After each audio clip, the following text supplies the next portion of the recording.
Olá, meu nome é Kaique, eu sou professor e formado em História, e a minha pergunta hoje é: você sabia que a família de Jesus não acreditava nele? Não acreditava no seu ministério?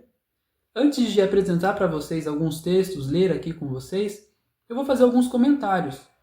Eu já li a Bíblia algumas vezes, especialmente os Evangelhos algumas vezes, mas eu só percebi isso depois que eu li Davi Flusser nesse livro aqui, Jesus, esse historiador judeu. Talvez você já tenha passado por essa experiência de ler um texto e depois de um tempo retomar a leitura desse texto e perceber coisas que você não tinha percebido na primeira leitura. E isso tem a ver com a nossa formação, com o nosso repertório cultural, a nossa leitura num determinado momento pode ser de uma maneira apressada, pode ser de uma maneira em que nós ainda não temos as ferramentas adequadas para ter uma melhor interpretação, a gente não tem um conhecimento de fundo, histórico, cultural de determinada obra para a gente poder aprofundar na leitura. Isso tem a ver então com o nosso repertório, tem a ver com as nossas crenças, muitas vezes sem nós sabermos. Algumas crenças que nós aprendemos estão tão enraizadas em nós que elas podem bloquear a nossa percepção de determinadas coisas, podem prejudicar a nossa abertura para novas possibilidades numa leitura. E tem determinadas coisas que nós só vamos perceber num texto se outra pessoa nos contar, porque outra pessoa, de um outro ponto de vista, de um outro lugar, pode perceber coisas que nós aqui, com os nossos problemas, as nossas questões, a nossa visão de mundo, não percebemos. Tanto que, apesar de eu mostrar para vocês daqui a pouquinho alguns desses textos que estão na Bíblia, tá? Não vou recorrer a outra coisa para a gente falar sobre essa tensão que existia entre Jesus e a sua família. Você pode ter dificuldade em aceitar isso, especialmente se você for católico. Por quê? Porque você aprendeu que Maria é imaculada, que ela nunca errou, nunca falhou, nunca pecou. A gente vê nos filmes, Maria muitas vezes como uma mulher de fé inabalável, apesar de textualmente a situação ser outra. Vamos ver então alguns textos. Eu vou usar a Bíblia de Jerusalém, que é uma Bíblia muito utilizada pelos católicos, é uma tradução feita por católicos. E eu vou ler alguns textos aqui com vocês. Vamos começar por Marcos capítulo 3, do verso 20 ao 21. E voltou para casa, Jesus. E de novo a multidão se apinhou, de tal modo que eles não podiam se alimentar. E quando os seus tomaram conhecimento disso, saíram para detê-lo, porque diziam, enlouqueceu. Em outras traduções bíblicas, esse os seus se refere aos parentes de Jesus, tá? Mas essa é só a primeira leitura. Vamos ver na mesma passagem, alguns versos à frente, o que é que diz. Vai dizer o seguinte lá no verso 31. Chegaram então sua mãe e seus irmãos, e ficando do lado de fora, Jesus estava numa casa ensinando, mandaram chamá-lo. Havia uma multidão sentada em torno dele. Disseram-lhe, eis que tua mãe, teus irmãos e tuas irmãs estão lá fora e te procuram. Ele perguntou, quem é minha mãe e meus irmãos? E repassando com o olhar os que estavam assentados ao seu redor, disse, eis a minha mãe e os meus irmãos. Quem fizer a vontade de Deus, esse é meu irmão, irmã e mãe.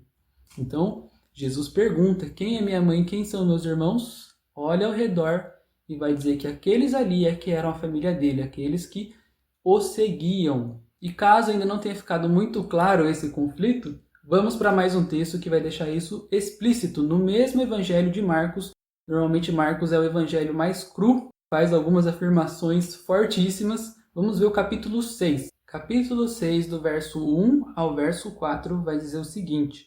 Saindo dali foi para a sua pátria, e os seus discípulos o seguiram. Vindo o sábado, começou a ensinar na sinagoga, e numerosos ouvintes ficavam admirados, dizendo, de onde lhe vem tudo isto? E que sabedoria é esta que lhe foi dada? E como se fazem tais milagres por suas mãos? Não é este o carpinteiro, filho de Maria, irmão de Tiago, José, Judas e Simão? E as suas irmãs não estão aqui entre nós? E estavam chocados por sua causa. E Jesus lhes dizia, um profeta só é desprezado em sua pátria, em sua parentela e em sua casa. Então o próprio Jesus dizendo aqui que ele era desprezado, desacreditado, na sua terra, na sua família, em sua casa. Tá textualmente aqui É só você se abrir para essa verdade, tá? E até mesmo o autor do Evangelho de João, que é mais tardio, vai fazer um comentário sobre isso. João 7,5. Pois nem mesmo os irmãos criam nele. Então percebam, havia sim uma tensão entre Jesus e a sua própria família, incluindo a sua própria mãe. A visão que nós temos de alguns filmes, de textos, de até mesmo alguns sermões, muitas vezes está mais baseado numa ideia herdada sobre Maria e sobre a família de Jesus do que do próprio texto no qual ou nos quais essa tensão é inegável. Tá? Isso fica para nós um alerta de termos humildade diante do texto e também em relação à interpretação de outros. A interpretação, a leitura de outras pessoas podem enriquecer muito a nossa própria leitura.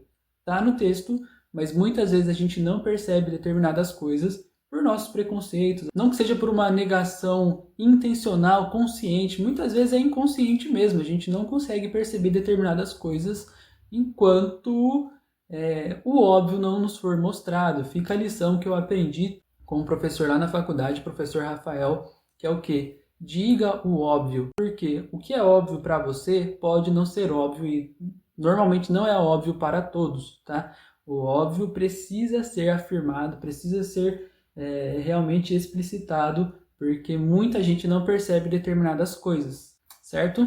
Talvez você ainda esteja se perguntando, mas e a família de Jesus? O que aconteceu com a família de Jesus após a sua morte? Bom, nós sabemos que Maria estava presente ali na crucificação de Jesus. E aí Atos e 1 Coríntios vão relatar que Maria e os irmãos de Jesus estavam depois com os discípulos, então tudo indica que pelo menos os irmãos de Jesus passaram a crer no seu ministério, a crer que ele era o Messias após a sua morte, crendo na sua ressurreição. Então fica aí a curiosidade para vocês. Não sei se vocês já sabiam disso, que havia essa tensão entre Jesus e que se reflete também nos seus ensinos, tá? Existem diversos ensinos de Jesus sendo muito duros com relação àqueles que queriam segui-lo, mas ainda estavam apegados à sua parentela, à sua família, tá? E tem até a curiosidade dos nomes dos irmãos de Jesus. Eu não entrei aqui na discussão que muitos católicos vão afirmar que os irmãos de Jesus, na verdade, eram primos de Jesus. Isso daí você pode procurar em outro lugar. Eu queria me deter mais nessa tensão que de fato existia entre Jesus e os da sua casa, os mais próximos ali da sua criação. Tá bom? É isso e até a próxima.